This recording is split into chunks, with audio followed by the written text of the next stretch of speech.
கர்த்தருடைய பரிசுத்த நாமத்துக்கு ஸ்தோத்திரம். யாருடைய மாற்றத்துல நம்ம இருக்கோம்? 2 பேர் ஒரு மனுஷனை மாற்றுகிறாங்க. ஒருத்திங்க பரிசுத்த ஆவியானவரும் மாற்றம் செய்கிறார், சாத்தானுடைய ஆவியும் மாற்றத்தை உண்டாக்குகிறது. வேதத்துல ஒரு பகுதியை வாசிக்கிறேன். லூக்கா 11வது அதிகாரம் 14வது வசனம். பின்பு அவர் ஊமையாயிருந்த ஒரு பிசாசை துரத்தினார். பிசாசு புறப்பட்டு போன பின்பு ஊமையன் பேசினான்.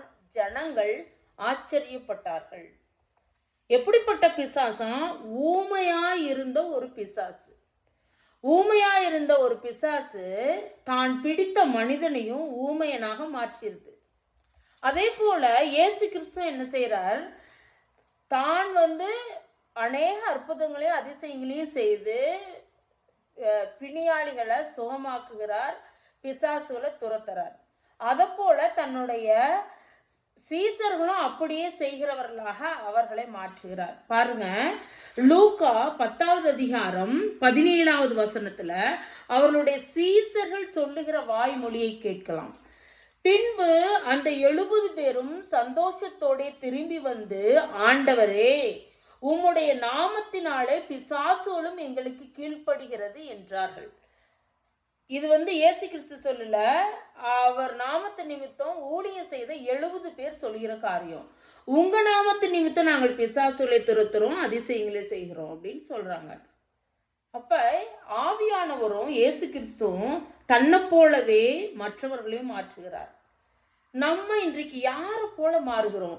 ஒருவேளை பிசாசு இன்றைக்கும் நம்மளிடத்துல அந்த ஊமை பிசாசு எப்படி ஒரு மனிதனை ஊமையனா மாற்றினதோ அது போல நம்மளிடத்துலயும் பேசக்கூடும். அவங்கள்ட்ட நீ பேசாத, அவங்க வர்றப்ப நீ ஊமையனா இரு, பேசாத, அவங்கள்ட்ட விரோதத்தை அப்படியே வச்சுக்கிட்டே இரு அப்படின்னு சொல்லி இன்னைக்கும் நம்மளை ஊமையனாகவே வச்சுட்டு இருக்கக்கூடும். இன்றைக்கு நம்ம கொஞ்சம் அலர்ட்டா டிசர்னிங் ஸ்பிரிட்டோட இருக்கணும்.